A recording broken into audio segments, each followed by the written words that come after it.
to the Black Podcast. You know the rule. The first thing you need to do is share this video.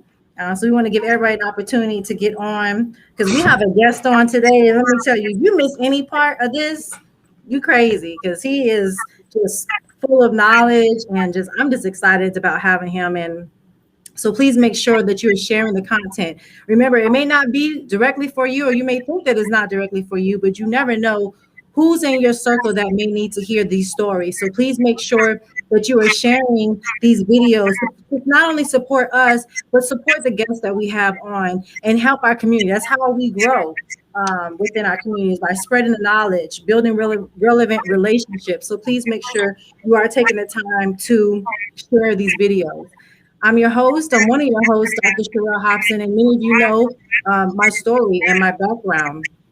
I have been in education for over 16 years, but I have a special place in my heart for sports, athletics, of course, and within the Black community with our young Black males, trying to understand exactly what they need so that they can be productive later on in life. So my doctorate is in sports administration and leadership, where my focus was on African American males and the effects of athletics on their educational plans. So I love to do work in that area, knowing what can I do to be productive in the Black community within education to help our Black males be more prepared to be productive when they either transition on to be entrepreneurs or, going to college or whatever their future endeavors are.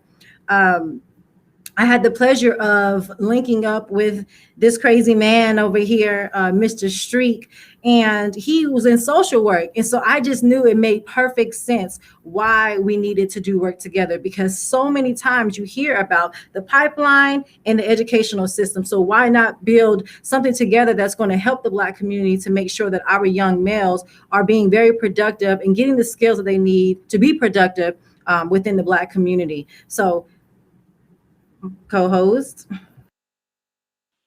Yes, and you guys, y'all heard enough about me. I talk about myself enough. So we're gonna skip a lot of the nitty gritty. But I'm just everything. I'm not gonna say everything because I don't know the full story yet. But so much of what I know about this guest that we're about to bring on is in alignment, direct alignment with some of the things that I'm doing in life. Some of the things that I partner up with Dr. Sherelle Hobson to do, and that's really to change how education is delivered, specifically to our community.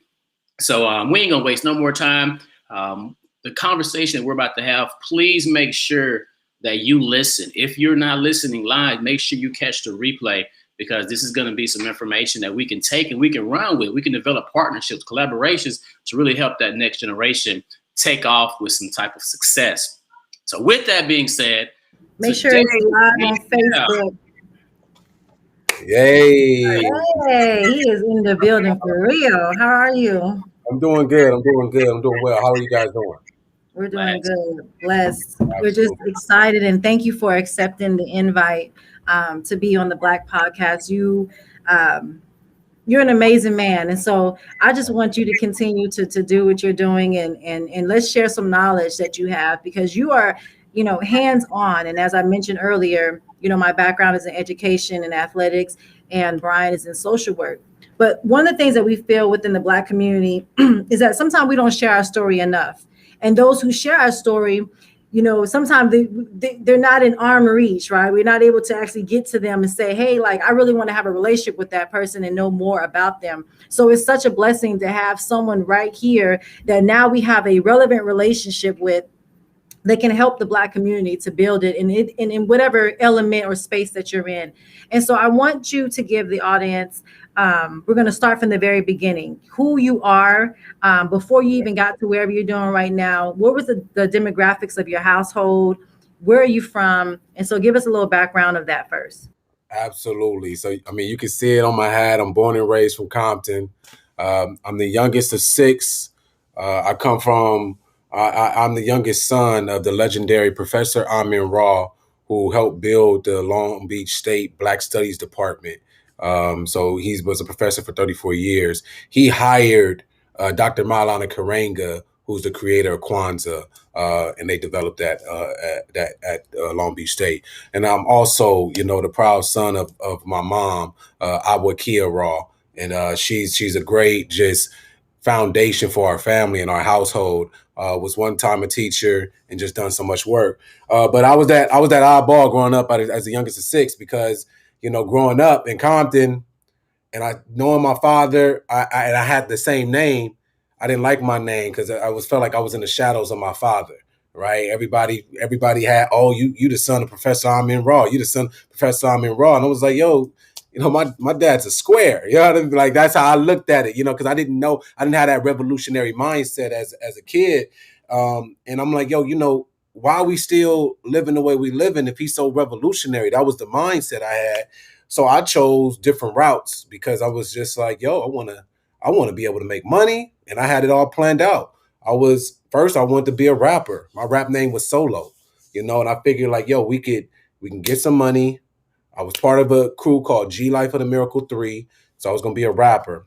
My rapping slowly just went to poetry as I seen like, yo, that's not who I am. That's not what I want to be.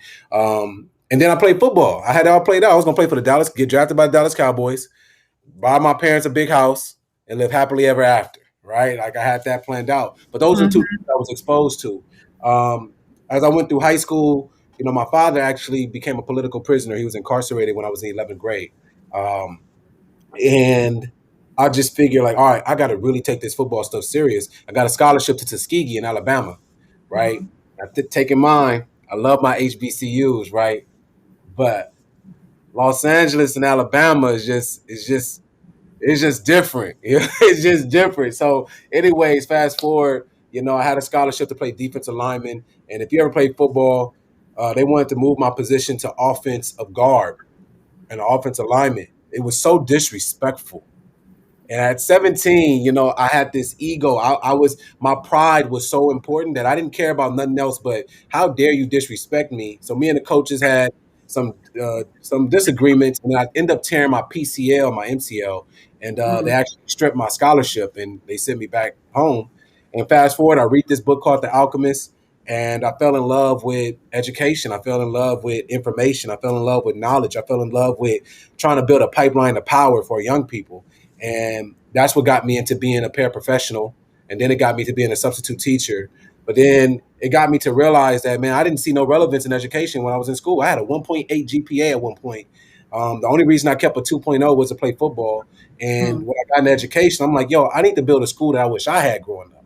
You know, as I learned and as I continually improve and understand, you know, became financially literate, understand systems that are put in place and barriers, I start to realize how we can dismantle those things. And I figured being a principal, being a leader of the institution, I can fundamentally and structurally start to peel back the layers and the barriers that exist for young people to be able to self-actualize and know the power that exudes inside them.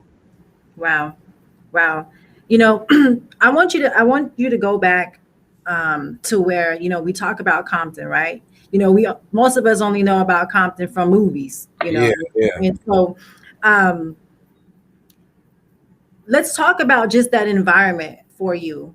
You know, a lot of our young Black males, of course, you know, they say, okay, you're a product of your environment. You're a product of your environment. They, you know, they put that into their head. So people start believing that, well, I'm only going to be this because of my environment. So if you can just go over what your environment looked like, you know, when you were in those high school ages or even middle school, and what was your mindset just during that time? I know you had your focus on football, but what was your environment like?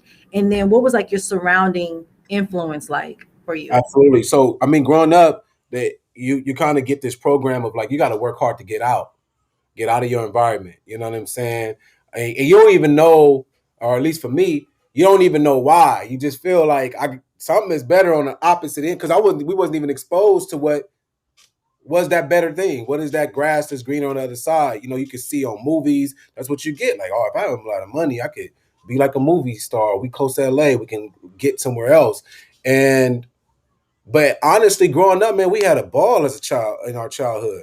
Like, yeah, I mean, to us, you know, it wasn't until you get exposed where you didn't know the helicopter is not, you know, like, and we're growing up, the helicopter is just part of it, you know. Yeah, they looking for somebody.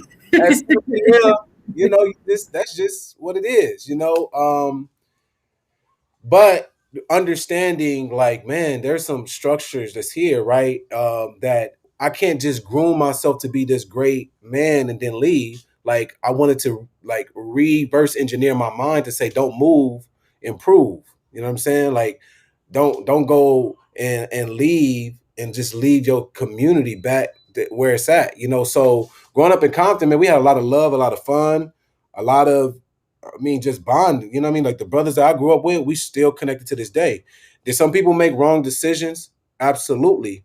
You know, did we make some wrong decisions? Absolutely. Right? Like we got a saying, like, let me take you back so you can know what's up. Sunny Cove in Compton was the hood where we huddled up. You'll get a visit from the village, then they banged on us. And you looked the wrong way, you had to knuckle up. Rest in peace to my young homie Dante. He was one of us, right? And it's just this dynamic and a dichotomy of just like you have these roads, right? And this struggle. And I think like the Carter G. Woodson talked about in the miseducation of the Negro, right? Of feeling like you're entrapped.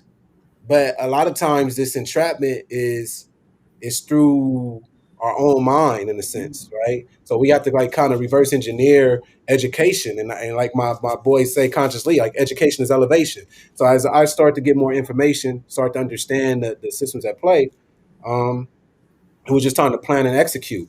And now, we want to try to get a pipeline of power for other young people to be able to do that as well. Right, right. Well, I'm glad that you shared that with us because, we have to get away from putting that type of mindset into our, students or the community that like you're a product of your environment. You may be a part of your environment, but you can still make a conscious decision on what you want to do different. And like you said, some people decided that they were going to go do some other stuff and get in some other trouble or whatever. But it was still that brotherhood we were still family, and it's just like a dysfunctional family. That's what we do. Like some wander off and do different stuff, but it doesn't take my love away from you, that unconditional love that you received through your environment of people. And can I say this? Can I say like and I say this to everybody that's listening when I wear this Compton hat in the academic space is like I am a product of my environment, and look what happened. Right. Like, look at me, right? Like, and I think like that's the narrative that like what my platform pushes. The products of Compton. We have some of the greatest intellectuals. We have some of the greatest creatives. We have some of the greatest people that have walked on this planet. And however, that counter narrative is so broad. Yes. Right. Do we have barriers and struggles? Absolutely. Right. But there's so many roses that's growing through this concrete, and I think it's important for myself being looked upon as a rose that grew through the concrete. I want to break the concrete because there's a lot of roses underneath. So that's kind of like where I'm at. And you start breaking it by representing where you're from. Because like you said, like when you talk about, we always attach something negative to product of your environment. You can be from Compton and be somebody successful. You can be from the hood. You can be from all these different places and still be very productive and do the things that, because we all have a desire or a destined place or a purpose and plan for our lives. So it doesn't matter what your environment looks like. You may have some extra hurdles or some extra challenges in your life, but doesn't mean that you still, if your life is destined to be where you're at right now, that's where it's going to be. But we have to change the mindset to continue to press forward when those hurdles do, come forth. So I appreciate you sharing that story with us. Absolutely. When you moved over to Tuskegee to go to school and you had to transfer, like you had to come back, talk about just a little bit about that mindset of like, man, now I got to go back. Because, when it's time, when we get that scholarship, because I was a college athlete. And so, it's a big deal when it's like you get to go to school for free, to do something that you really like. And for young Black males, there's a lot of pressure. Because now it's like you said, my son about to go to college. He gonna make it to the NFL. He gonna play 1 year. He gonna get drafted. So you start having that pressure of now not only just going to school for you, but taking care of your family, which is the story of a lot of them. If you can talk about that transition for you when you got there with these goals to go in NFL and all this other stuff, and then you had to go back home. Talk Yeah, about that. I think it's important, right? Like now being a 33-year-old man, looking back on my 17-year-old self and understanding that, I the difference between something you're good at, something you like to do, and your gift is totally different. Having liking something and loving something is different. So I realized that, I really liked football, but I didn't love it. I was good at football, but I didn't love it. And it was easier for me to all right, cool, bet I'm gonna figure something out. I already always had like a hustler mentality. You know what I'm saying? So like in high school, I was that person that was deep in entrepreneurship. I was the one that was having all the hot products and being, like doing those different things. But when I came back and I lost my scholarship, it wasn't about football. It was about my ego. And it was about the people from like seeing me come back, like, damn, what happened to you? I didn't want to be that, damn, like you the bum that like had a chance and you didn't do anything. Like you had opportunity. So that I went through this like uncertainty of with myself and this conflict on like who am I, this identity, and I had to come to a realization of who I was. So that's why I started reading. I started reading the book. But I think it's important for people to try to find their gift, because when you deeply go into finding your gift, then you have the ability to pursue the skills, the passion, and the love that exists when you find your gift. And I found my gift with being able to ignite intrinsic motivation with young people by telling my story, by getting them to understand where they are at in their purpose in life. So I would say the best thing that happened to me was losing that scholarship and being able to tell my story and being able to do those different things. Losing that scholarship was probably the best thing that happened to me in my life, because it grounded me into my purpose. Man, I'm glad you brought it back to that, losing the scholarship. Because when we look at you leaving Alabama, going back, and we're talking about the change of the environment, you being a product of the environment. You experienced a different environment. Not to say that, I want to be part of this Alabama environment, but you were able to change that environment physically. But one of the things that I love to pour into people is you don't have to necessarily physically change your environment to change your environment. You can change it by reading that book, The Alchemist, because that's where you change your intellectual environment. That's where you can start to see things that are not in your physical, but you see them through what you read. So you're painting a picture of what's out there, what you can go after. And that's when you start to design the life that you want instead of being what you see around you. One thing that you mentioned was, having just that barely having a 2.0 to keep that football eligibility. I think a lot of times people, when it comes to academics, they get it twisted. A lot of people get it twisted. And I know I look back whenever I was going through school and I dropped out. I graduated high school, 4.89 GPA. And then I went into college and I wasn't focused. Now, a lot of people fall off track for different reasons. Like your reason, as far as losing that scholarship, was completely different than my reason. My reason was I was used to being that student athlete. So when I got to college and I wasn't an athlete anymore, I didn't know what it meant to just be a student. So that was just weird to me. So I got off track and that GPA dropped. And that's when I had to have that reality check, because I had the people saying, because I got kicked out, academic suspension. I had people telling me or saying through the grapevine, he's another dropout. He ain't going back to school. He'll be just like his cousins now. So being able to transition to that, for me, it was that temporary self-education. So you came back to LA, back to Compton, and you went into self-education.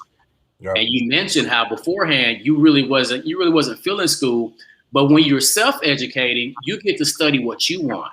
Absolutely. You get to have the teacher that you want, and you get to design what it is that you're going to be able to give back to people. So kind of tell us a little bit about what the beginning of that process was when it came to, okay, you getting the school started, you're really getting into that academic space, you're really starting to pour and to the youth. What was that initial transition like for you? How were you received? And how did you get into it? I'm gonna tell you this. So I was just, when I came back, I was just looking for a job, right? So I read The Alchemist, and I'm like, all right, I'm looking for a job. And I remember it like it was yesterday.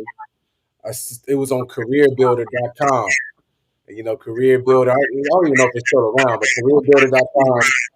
And it was this like teacher, like no teacher assistant, but they titled it something else, like support assistant or something like that. Anyways, I applied for it, and I had no idea. Take in mind, I had no idea.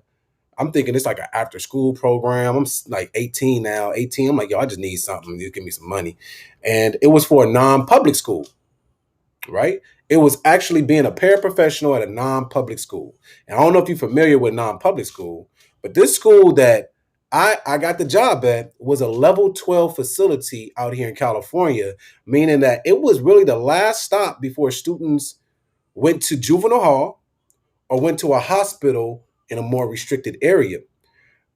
I'm 18 years old, right? So they hired me like, oh, this a big black man. He gonna be the police. The kids gonna scare. He gonna scare them. Like that's that. I know. Like like let's not forget there is black male privilege that exists in education. Like being a black male, being some form of education, have like in educational space. They like, oh, we need that. Let's try. Let's try to. So I'm in here, and I lied to you not, man. My first day, I get assigned to Mr. Brown's class. He's the math teacher. I'm the paraprofessional. I walk behind the desk, and I see one of my homies that I grew up with, right? One of the homies I grew up with, we kind of grew up a couple years, and then he moved away, whatever. And he was like, yo, what up? What up, Amen? What up, man? You up in here too? And I went behind the seat, and I sat down. I was like, hey, bro, man, you got to call me Mr. Rahh, right? And he was like, oh, like he lost it, like lost it. Like he AWOL'd that day and everything, right? And I was in this world of like, whoa, I mean, I had to really learn about things I didn't know about, right? And it started to have me reflect on my own education in regards to like, dang, there was like, there's levels to this. So I'm a paraprofessional now, and I'm working with students who are diagnosed with being emotionally disturbed, other health impaired, all these type of things, like having to be in the middle of like the pipeline to prison, like literally, right? For different reasons. So I figure like, I got to really connect with these young people. I can connect with my boy. I got to connect like, let me give you game. Let me tell you how to work the system so you can change your circumstances, right? So I started giving them game, and I started to be successful at it. And it got to the point where I was seeing Mr. Brown teach the math class, and all the kids was just frustrated. And I was like, yo, let me try to teach. Let me try to teach, like, because I was always good with math. I was a hustler, so I knew. Like, I'm like, yo, I know my numbers. So I started teaching in a way, and taking mine. I'm not in no teacher program yet. I'm still just trying to teach. I'm just teaching them like how I learn. Like, or how you wanted to be learned at times. Huh? What'd you say? And also how you wanted to be learned. So it was like a little bit, Just to connect with them. I don't have no idea. I'm like, yo, listen, man. Back in those days, white tees was everything. Chains. I'm like, yo, man. Forget all that. You went to the Del Amo swap meet. You got 2 white tees for $5. You know what I mean? You want to get the little heat. So I started teaching, and they're like, oh, that's easy. That's -8. Like they start understanding. Bam, you're doing one-step equations now, bro. Like, don't let this stuff trip you out. You know what I mean? So I'm teaching them, and I start teaching math every day. Mr. Brown is chilling. He the teacher. So one day I'm like, yo, I'm putting in work. And we're on lunch. I'm sitting with Mr. Brown, like, Mr. Brown, man, like, how much you make? He was like, yo, man, I make like 65,000. I said, man, I'm making $14 an hour, and I'm doing your job, bro. He was like, man, you need to go back to school, right? So, and my father was always like, school. So, I'm like, yeah, bet. And I'm like, I love this, and I'm great at this. He was like, man, you really doing it. So I went back, I took the CBEST, which was to get you to be a substitute teacher, got my BA degree, started to double up on units, and I graduated early. I ended up graduating at 20 years old, right? So I graduated at 20 years old, and then I'm like, yo, I want to do this, man. This is my love. And I become a teacher at a school where my father graduated from in Watts, right? So my father graduated from this middle school in Watts. It's the home of a lot of greatness. Nipsey Hussle went there for a while, Markham Middle School. But it's in the middle of 4 different rival hoods. So a lot of my cousins go there. It was just, so I went there and I just continued the same things, man. And I was like, yo, this is how we do it. This is what's going to happen. Teach them the game.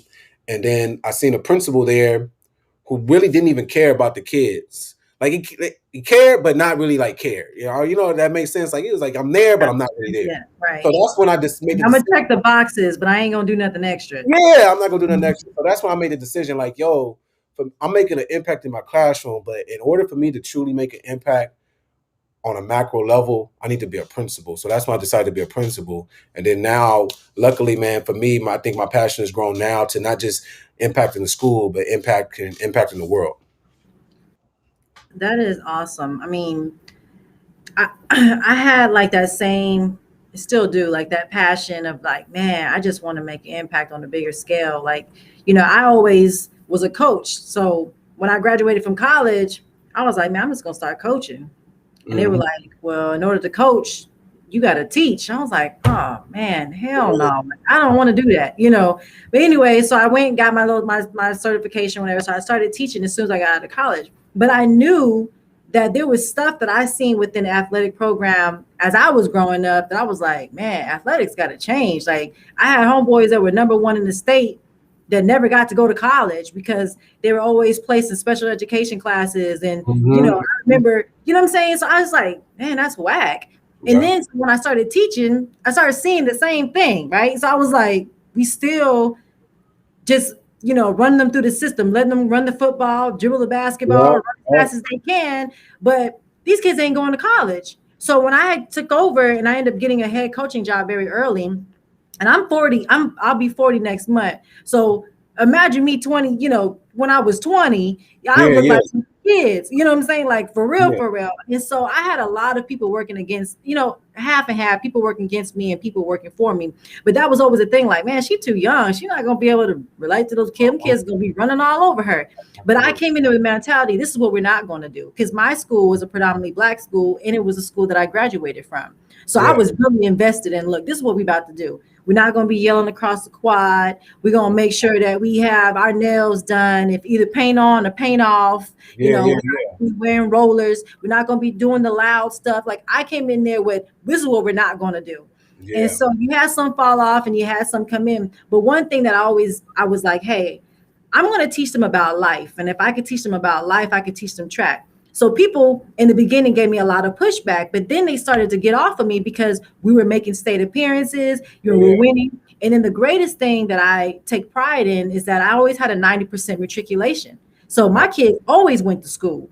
I said, if you dedicate doing what you're supposed to be doing here, I'm going to always make sure you're going to do something like when you leave here. Because that was for me, that was what success was. It wasn't the trophies. I had the coach of the year. I had all these things, but that wasn't what made me proud. It was, what are we going to do after this? What kind of women am I building? Yep. So it was a lot of Black males, of course, that continued in the system who are continuing in that system. You coming from Compton and being in that space has its benefits with your passion in being in education, because you go by the curriculum, but you can also be very real and very raw with your conversation. I've always been in Texas where you're taught to stay away from certain conversations. You don't talk about the struggles of Black males. You don't talk about the struggles of Black women. You don't talk about those things because we're sticking to the book. We're sticking to the script. Stick to it. And so I always struggled with the truth in the system. And I always chose the truth, but I always found myself having to explain why I'm doing the things that I'm doing. So for a very long time, I've been in education for 16 years. I felt like I was suffocating in my own life because I knew in my head, in order for me to be a part of the solution, I got to create it.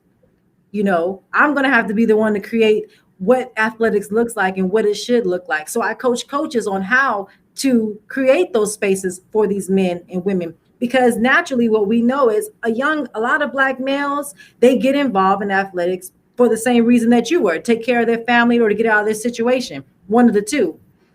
And so I want you to talk about having a space where you can be in your truth, Yeah, y'all because you're showing up in the white tee.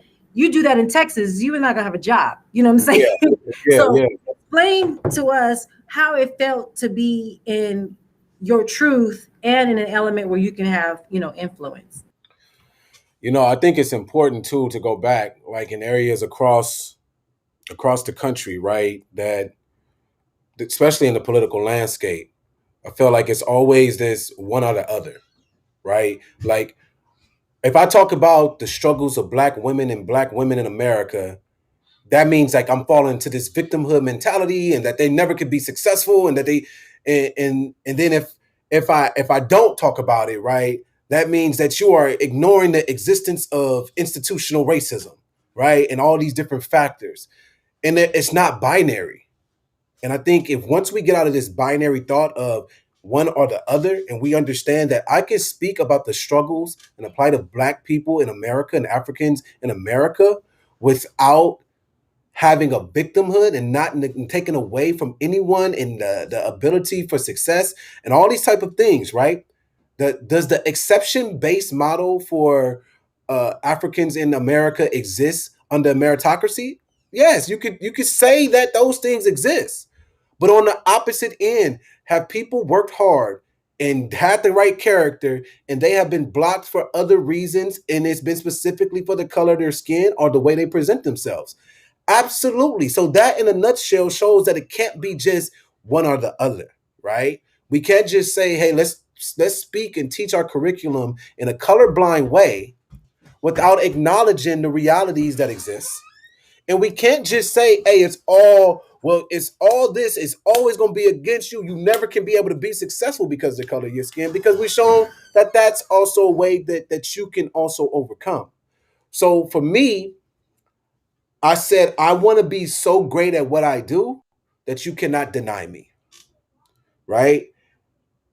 People pay me to come and speak at their schools and work with their schools, not to wear a suit, right? It's to be able to speak truth to power, right? And I also understand the attacks that come with that, right? Like you can be authentic, but you cannot be naive, right? Like, and that's why I think it's important for my young people where I teach you, I want you to be your authentic self, right? It ain't nothing wrong with walking with a little swag, but hey, also understand that you can solve that quadratic equation with your little slang too, right? Like that's cool.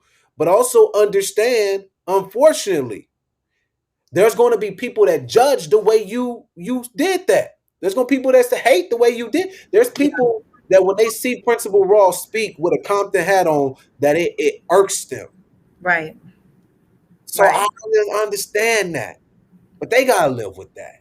Right. Right. So I think it's important for us to also understand that, we got to talk about ownership. We got to talk about macroeconomics. We got to understand that being in positions of power is important, and being conscious. So that is where that's where my whole mission is about, is for us to truly revolutionize education. We must be accepting of those who are their authentic self, Yeah. not only in the educational space, but in the workplace. Not saying that we neglect standards and exceptional standards, but we also say that you can be as long as you're highly productive in your authentic self, Yeah. what is the problem? Right. Right. So I think Right. that is where we are at, and that's what we want to be like. And I hope Wow. that answers your question.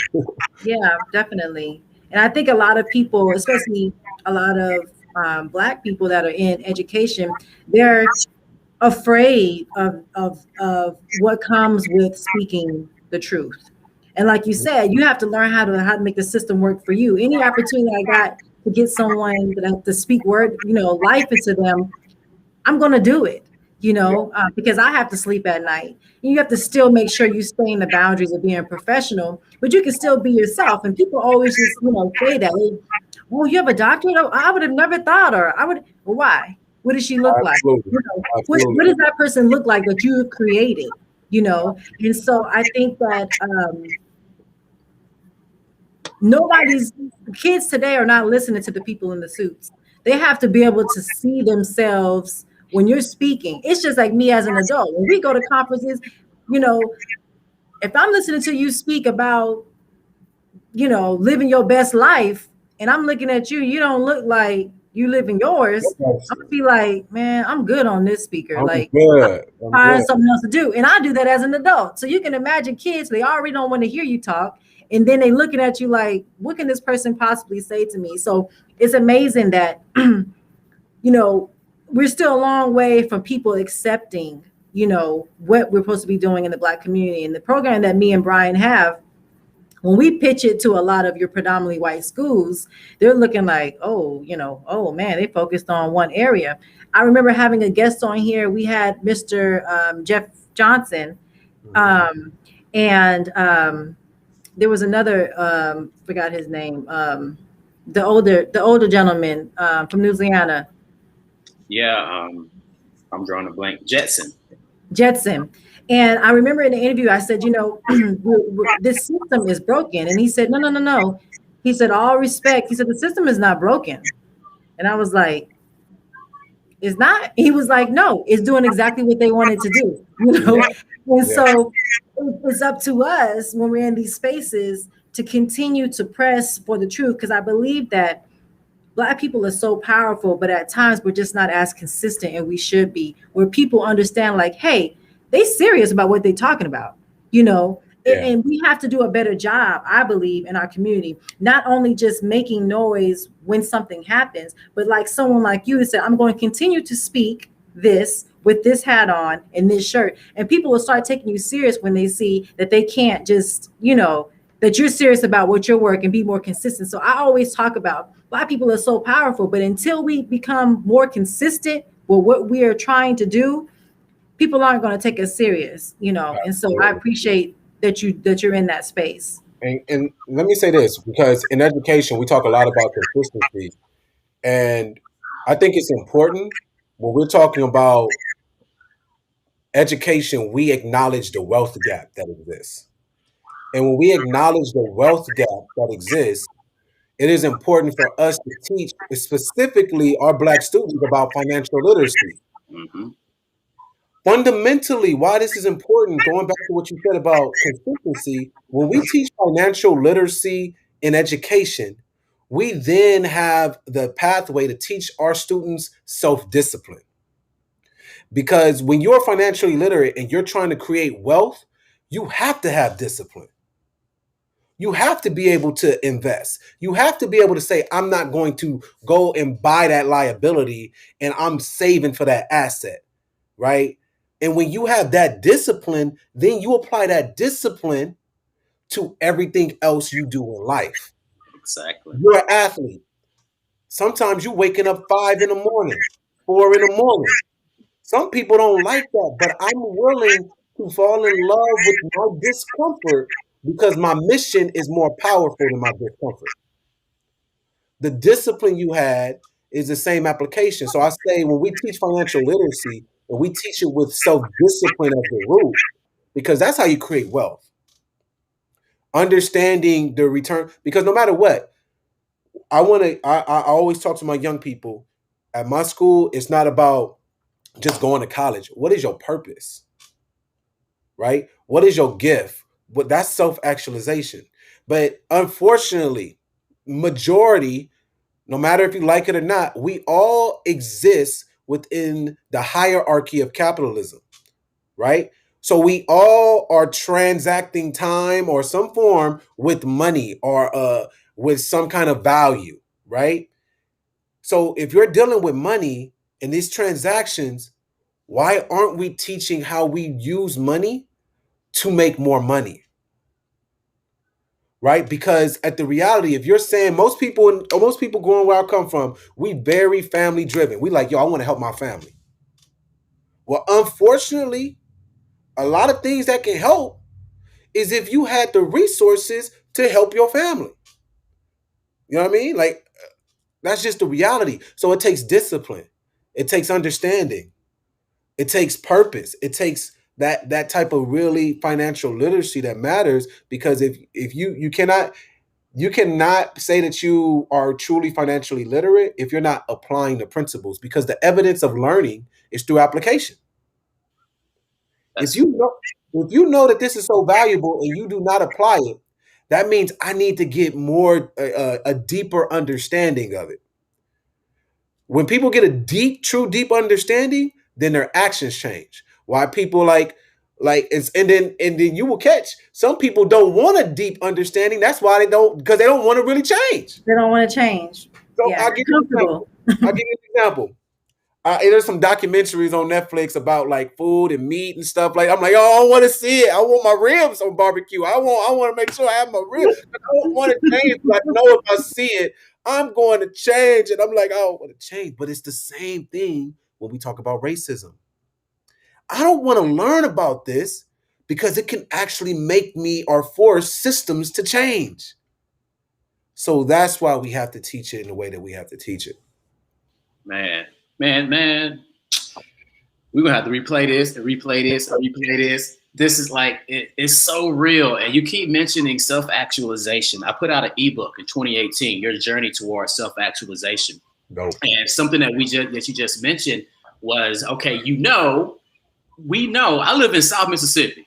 Like we got one of the highest chronic disease from obesity in the nation.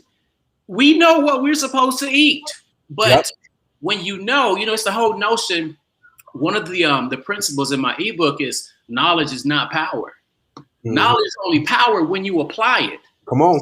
You out here and you learning all these things. One of the things that the biggest pet peeve of mine is you got somebody, oh, I've read this book, that book, this book, that book, this book, that book. But what are you doing with it? Exactly. What are you doing with it? Like, exactly. I don't care how many books you read if you're not applying what you read to see production in your life. And that's what we have to continue to, to do to to pour into these, this next generation is, look, when you learn something, apply it. Don't just say, I learned this. Don't just say, school teaches us to get the grade so we can just go on to the next. Let me score and then go on. Yep. But when you self-educate, you're getting that education because you want to use it for something. Yep. So one of the things that I did, and I pour this into, and I know a lot of the professors don't like it, but I go back and speak at my my alumni every so often, and I'll train some of the students. Look, I didn't read that whole chapter for school. I went and I read this part, this part, this part, and then when I got in class, I was the first one to raise my hand. I went in, and like you got to be strategic with it. So one thing that we learn in school is studying the book. You study chapter for chapter, and then you apply it for the test. But in life, you read, you have experiences, but then you apply the knowledge, you apply the lesson. If you messed up, you apply that lesson to when you do it the next time so you can continue to move forward. But far too often we go through things and we just leave it there in that subconscious, and we don't allow it to come back and be what pushes us forward. And that's why, I just love you being real, because your life experience coming up, you're being able to apply it to pour into that next generation. And I'm trying to get out to Compton, man, because I'm trying to glean a little bit. Let's do it, man. And what you explain, man, is like, for example, epistemology is that study of knowledge, right? And you're talking about like that fluid intelligence that we don't necessarily name for our young people. We will always be like, yo, you got to go read this book all the way through so you can fully, and this sense of fluid intelligence and being able to understand your creativeness with your practicality, with also the understanding to apply. Yeah. Like, there's somebody who's like, yo, I'm going to read cover to cover, and I don't even know what to do with it. Right. And then, it's important for our young people to be able to name like, yo, I got through grade school. I got through where I'm at strictly, honestly, off of fluid intelligence. Me too. Like that was the reality of it. I walk with confidence. I understand. I always felt like if I had an interview that it was my job to lose. I want young people to feel that way. But when you walk with fluid intelligence and you have the ability to be able to get some understanding, piece this, and understand what is going on in the world in which you live, then you'll be able to apply it at a much higher rate. Right. And I was the same way. I got to college and I remember sitting in, I think I was in biology class or something. I don't even know what the hell they were talking about. And they were like, well, y'all should have learned this last year in your senior year. And I was thinking, shit, I don't remember none of that. Like, I don't remember. I don't remember anything in high school. I don't, I was just there and I made great grades, but, I didn't really apply myself. I was able to just kind of, and I was also the student where when they went around the circle, like in middle school, and I said it before, where they had everybody take turns to read a section, I go to the bathroom and I stay there for a very long time because I did not want to read in front of everyone. Not because I couldn't read, but it was like I read slower. And then if they say, what did you get from the paragraph? I'm like, I don't remember what I just read, So as I got older, because I knew that was a challenge for me, that's how I studied. I knew it took me a little bit longer to study. I knew that when I opened the book up, I needed to highlight things I felt looked relevant, and I had to see it highlighted, and I had to put it on the side with a little sticky note. And I studied like that all through even through my doctoral. I mean, I had books just highlighted with just papers everywhere because I knew that's how I learned. So when I hear people speak about like, oh, well, I've always been a straight A student, I'm like, look, I didn't like school like that, but I knew I wanted to make money. I knew I wanted to make a change. And I knew that if I was going to be a Black woman in athletics on a higher level, I was going to need to get this paper with my name on it. So I did it for them. But it was like, you have to make those changes and you have to apply. When I wrote a second book called Unleashing Your Full Potential. And the three things I talked about was first acknowledging what those strengths are, acknowledging what space you're really in and what you want to do, what your gifts are, not what everybody's telling you that you're good at, but what do you want to do with your life? And then affirming it, and then actualization. So like applying these things to your life, speaking it into your life and applying it. When you decided to get into, becoming a principal, how was that? And I'm guessing, because in your area, do you feel like you still receive some pushback even from your counterparts as far as like, like, man, he really's got us? Because if you stick by the script, it's not enough for what I kids. You know what I'm saying? That what's in them books. Well, what I'm doing is not enough. Even like, right. It's just not enough. So what is your conversation like in education when everybody wants to stick to the script? I want you to answer that question. And then the second thing I want you to elaborate on, a lot of times, me and Brian talked about it. What I've noticed in education that was so troubling to me and still is that a lot of our young Black males are labeled special education, and so we're able to pass them on, especially in athletics, with them having labels of special education, because now teachers know, well, you can't really fail that kid. And that kid knows he really can't fail. And so he out there messing around. And so now he's created his head that something is wrong with him. And that title follows him for the rest of his life. So those two things I want you to touch on. For me. So the first topic, right, having this discussion around the traditional norms of school leadership and culture, climate, and education is really the foundation of why I wrote my book, Revolutionary School Culture, was because, being that one kid that didn't connect with the traditional norms of education, it was something that was important for me to also have in the leadership. Because, like, I'll give you an example. And I say this not as an ageist, but it's also context, right? So the average age of principals in the United States is roughly around 49 to 52 years old, right? That was last calculated in 2018. If you look at most school leadership programs and school leaders, they do not go back and get professional development on their leadership. Most people that's entering into the principalship right now, they're still taking their traditional norms from when they were in their leadership program. So let's put this in context. If the average age of school principals is 49, let's go low end across the nation, and the data that shows school leaders does not get like really professional development at a high level after they get that position, that means majority of the principals, it's safe to say, or fair to say, are working from a philosophy from 1995. You know what I mean? 2001. And that's not working. And it's even if you're saying, okay, 2008, are we living in the same world in 2021 that we were in 2028? Absolutely not. So the conversation that we have must be around a paradigm shift. A paradigm shift that has to have some value of fearlessness. Fearlessness to accept failure. Fearlessness to say, I don't know it all. Fearlessness to hire people and know when to get the hell out the way and let them do what they do best. Right. And for me, in my area, a lot of times I get pushback because it's like, how dare you speak like that wearing a Compton hat? How dare you speak like that being 33 years old? How dare you speak? So because the traditional norms, right, in public, like let's understand this. The traditional norms of school leadership is you do your time, you're next in line. Yep. You do your 10 years, Mm-hmm. you don't get matter if you're ineffective or not. This your shot to be a principal. As long as you checked all those boxes in You those check 10 all those years. boxes. You got the you. So I understand that. So that's why I think it's important for us to challenge those norms and to say like, what are the results?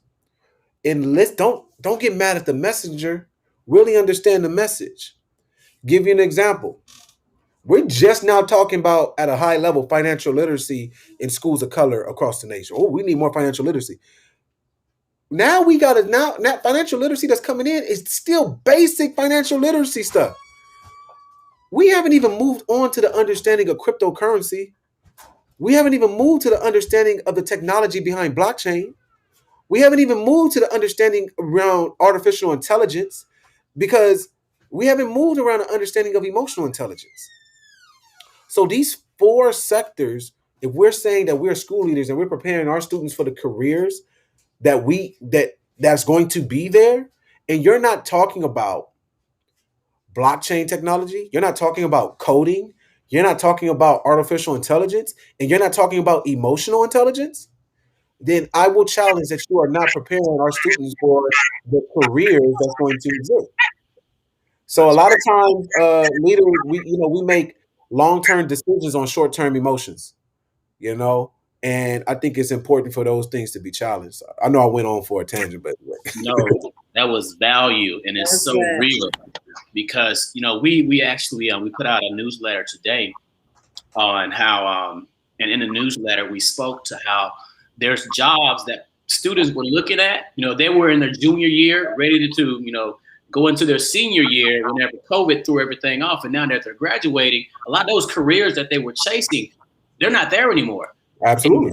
And, taking COVID in context, plus the advancement in technology, a lot of the things that they were learning over this past 4 years, ain't no doubt, like that's automated now. Like nobody is going into that space. So we have to like re-engineer how we are educating our kids and look forecast changes in technology. Look at, okay, in 2004, we were preparing them for this, but by the time they got to the job field, this was happening. So let's see what is on the horizon and how can we put them a little bit ahead of the curve.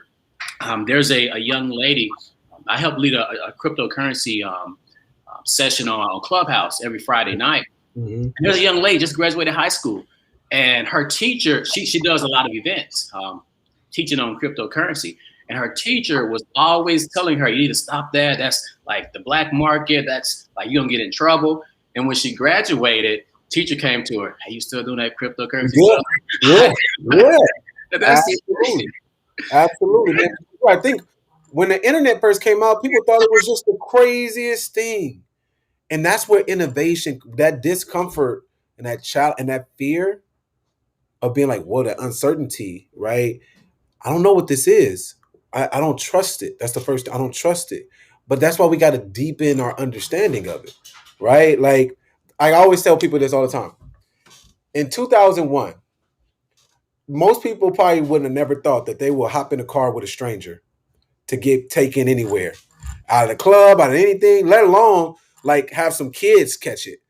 Now people take an Uber like it's like And pick you up at your crib. come look at you come to my crib. Now they got Amazon people come and say, oh, they can unlock your car, put the stuff in your car, put the groceries there. That you would never thought, like, would you let somebody go and grocery shop for you and come and boom, right? So the innovation and the evolution is there, but where is that at in education? Right. And I think that that's what's important, that we have to always ask ourselves what, and you will get pushback. Well, this worked for me. This worked for me when I was in school. Look where I'm at right now.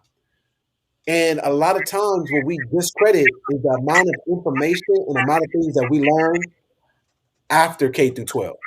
Mm-hmm. Yeah.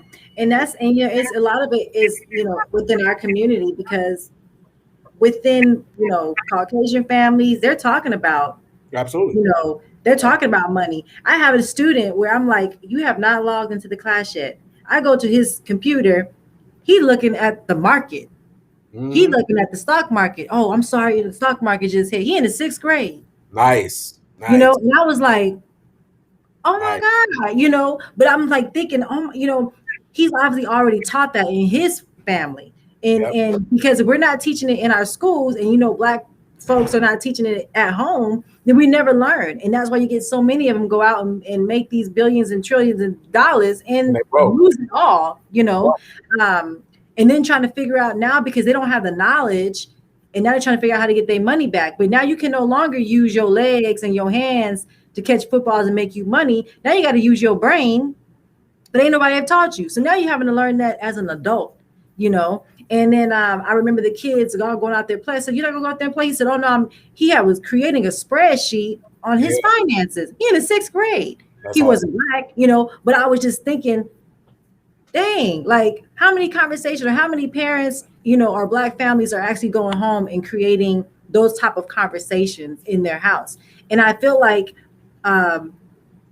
in school, when we start, and that's my second question to you before, was when we start challenging their thinking and they don't get it right away, now something's wrong with his learning.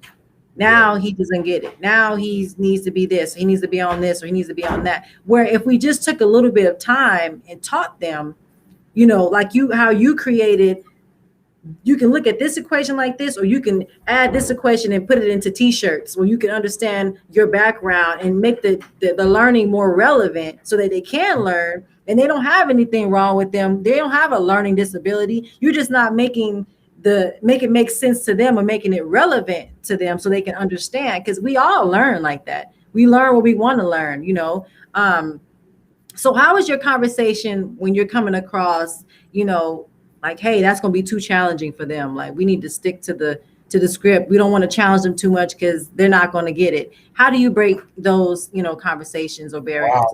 Wow. I don't think I ever went to like, oh man, this is going to be too challenging.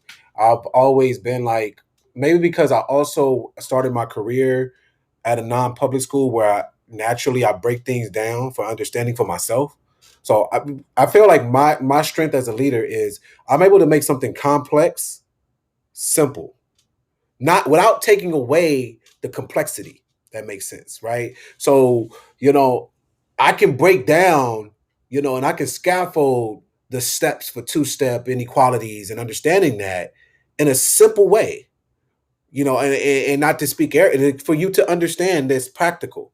So similar to, like, I teach my students the capital markets, macroeconomics, and it's like understanding, like, all right, man, I want to invest. I don't understand the stock market. I said, well, all right, simple. A lot of my students, they understand the streets though. So I said, similar, understand this. You understand buy low, sell high, right? Right? Same concept. I want you to, as we start looking at the market, Apple is at a low. Oh, buy low, buy low. And when that thing go up, sell high. Understand also as the capital markets and understand the labor market. The labor market and the structures that exist, we want to make something complex simple. We want to, the brother said, we want to automate this. Why is it important for organizations to automate? It streamlines things, but it's less capital that's involved. It's less human interaction that causes, less time to do. Oh, when you're talking at lunch, oh no, we can go straight through lunch. We don't need no worry about that. Right? So understanding that if you don't have a plan for your life, the system has a plan for it. At your job, if you don't have a plan on how you're going to navigate I don't care. Why don't we teach our students the exit route? Because you have an exit route for your job. I'm part of the district. They already set your exit. This your retirement. Your exit route is determined at age 62. Right? Like you can get 80. That's your exit route. So people say, okay, but we never try to innovate our exit route. The retirement money is used in the capital markets. So why aren't we teaching? And they set the plan for you. They say 62. So why aren't you saying, okay, well, let me understand what they're doing with that money, and let me have ownership of what they're doing with that money. So now, if I understand how to work my money better than them, then maybe I can change my exit route. Exactly. And not saying that maybe you love what you do. Like I love being a principal. Like I always tell people, like I be $1 million. I love being a principal. Like, do you mean I want to do it till I'm 62? Yeah, no. I don't want to be no 62 doing this, right? So it's important for me to understand, like I use my money to make money because I want to be able to do what I want to do at 42, at 45, philanthropy, those type of things, right? And my students listen to me because they know that I do it. They follow my page. I can speak to them because I'm not somebody that's not doing it. I'm actually doing it. I'm gonna teach you how to do it too. So I think it's important to bring that different perspective. Like, well, what's your exit? What's your exit plan? You call it plan B. How do you plan on living the life you want to live? Does it mean that you could be, this astronaut? Absolutely. But there's gonna come a time where you're not gonna do that. What you gonna do? So that's kind of like how I approach it. And not saying I know it all, but that's the mindset of bringing in resources of people and building a network of people that do know it. Because I'm a big believer that if you want to impact somebody's net worth, you want to see their network. So let's build a network for these young people to impact their net worth. Absolutely. That's real, man. And just to kind of cap us off around that statement is so often we hear that it ain't about what you know, it's about who you know. Mm-hmm. You got to get out there and get to know some people, Absolutely. but make sure that they know you too. Yep. So that's it, man. And we might have to bring you back on here. We can go a little bit deeper in the financial education piece because a few things that you dropped, I wanted to add some too, as far as not just putting your money in the bank, letting it sit in the savings account, set you up a custodial account. So you can actually invest instead of them investing your money. Yeah. So we'll have some dialogues, but kind of tell us, what are some of the things you got going on right now? You got some events coming up, products. Yeah, man. So, the biggest thing right now is my book, Revolutionary School Culture. We dropped the book. My organization is called Revolutionary Education, where we focus and we support educators across the nation with revolutionizing their classroom, their school, and the district. So, Revolutionary School Culture hit #1 on March 5th on Amazon, and it's helping educators across the nation. We just supporting school leadership. We got like a workbook that goes with it. We have a personal leadership journal to just really have you reflect. So like these questions and thoughts, having leaders try to really be like, okay, how am I setting the framework for my students to excel in the future? But not just my students, how am I setting the framework for my teachers to be their authentic self so they can allow their authentic self to be in a place so kids can flourish. And then we make it really dope. If they go in the signature package, all of these items will come in a dope box like this with a shirt that's really fire, because this shirt right here is important to me because it says that you are the revolution. And I need that shirt. Yes. Like so Yeah, I am the revolution is just a message saying that, you can't buy the revolution. You can't just like go up in the kitchen and make the revolution. You have to be the revolution. It's in your spirit or it's not at all. Not with you Yeah, at all. you can't go protest for the revolution. You got to be it. You got to be it, right? And then you pour into others so they can be it too. And that's what the message is behind the shirt. Now, where can the people go to grab those? Absolutely. So our organization is called Revolutionary Education. So you can go to revolutionaryeducator.com. But to get the book and the boxes and everything like that, you go to Rev EdX. So Rev REVEDX. And the X is for revolutionizing the educational experience. Nice. So that's revx.com. Rev EdX. RevEdX. Yep. All right. Well, I mean, brother, I'm just so we're just so honored to have you. It is just fresh air to my spirit to know that we're not the only ones out there working. That you're in there and you doing it, and it is just so amazing to see, as a Black woman, to see a Black man as powerful as you.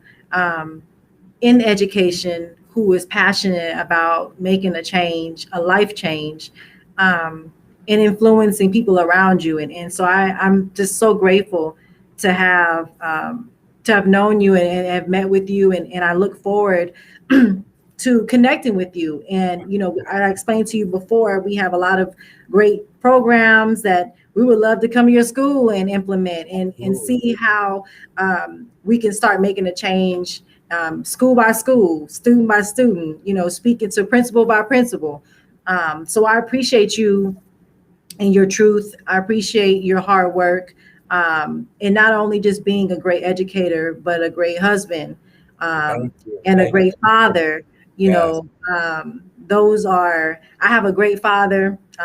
And so I always make sure that I encourage our Black men. And so we don't get it enough. And so I appreciate you having that balance and just being, an overall just great an example of just by being you. And so I appreciate you. We appreciate you taking the time to be on the show.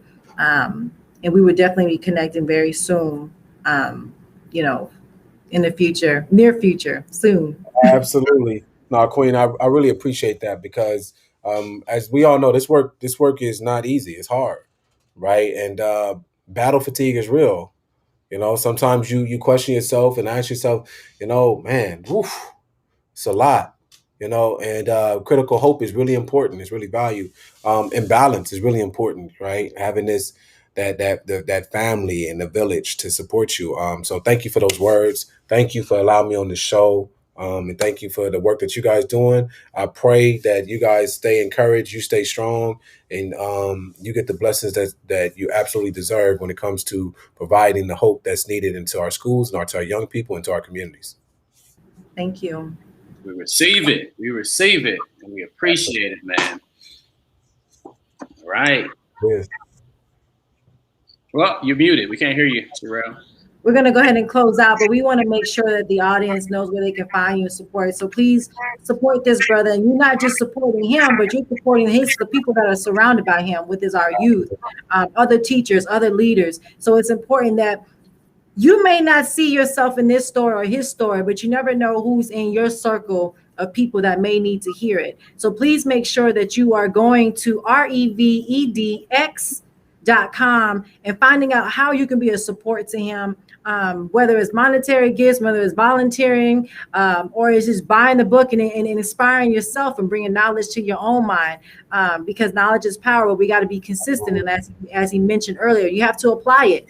If you're just watching this video and you're like, oh, okay, this was cool, and you just log off, but you don't never share it with somebody else, or you don't actually start looking at your own life and seeing how you can apply your gifts to the Black community. Because if we all apply our special gift to the Black community, we can definitely have our own. Like they got Chinatown, we can have a Black town if we just all figure out what our gifts are and actually put it to use and apply it.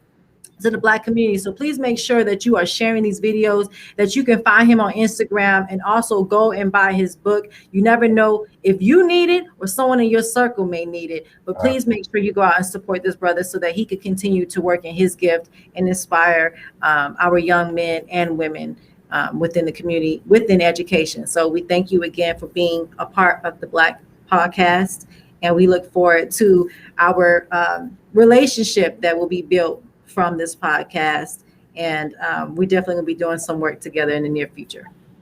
Yeah. Absolutely. Thank you again for having me. Thank you. Right. So, a real one. Another one. And I need another to. one. I Yes, should have been a public relations. I should have went to school for public relations. snatching them up out I there. mean, absolutely amazing. It's just you know, a lot of times when you're in the outside like we are, and you see these principles, like he said, I mean, it was so deep about their thinking. You know, you only get to the top as a principal by checking these boxes, but are these boxes relevant? You know, you still working off of stuff they did in 1995. Them stuff does not work. Those systems do not work. So I appreciate his boldness and his stepping outside or stepping into the uncertainty of whether or not people were going to follow him or support him, but he knew that there was some changes that needed to be made. And so I truly appreciate him operating in that space. It's amazing. And ultimately, what he is a testament of is, as we mentioned, you can't just say there's a problem and go barking, this is a problem, this is a problem. Be the change, be the revolution. Don't ask somebody else to be the revolution. Don't ask somebody else to cause, to initiate. No, you initiate it. Because if you put it to where, if I don't initiate this, it's not going to happen. You have to look at it that way. Yeah. That's it. Well, it was. Look like we'll be going to Compton. I know, right? Compton, but send an email. But thank you again for supporting the Black Podcast. Please make sure you share this video. You can find us here every Thursday at 4 p.m. Central Time. If we ever have to change the time, is, you know, the guests they have busy schedules, because we do try to get guests. So we always want to get guests a lot of the guests that we get are always busy. Okay. Because they're doing a lot of great things within their community.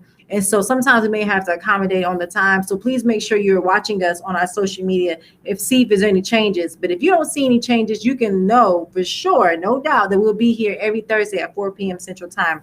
You can also go to our website. We are hsba.com and find out more that we're doing within the community with our mentorship and leadership program. So again, it's wearehsba.com, and you can find the Black Podcast information there and some of the guests that we have. But most importantly, you can find out what is the big picture of the Black Podcast, which is HSBA. And we are implementing programs within HBCUs, universities, and high schools. So please make sure, if you go to the website, find out if we can provide some services to the areas that you're in. And again, it's about being consistent and spreading the knowledge. So please make sure, don't think that it's just because it's not for you that it's not for the people that's around you.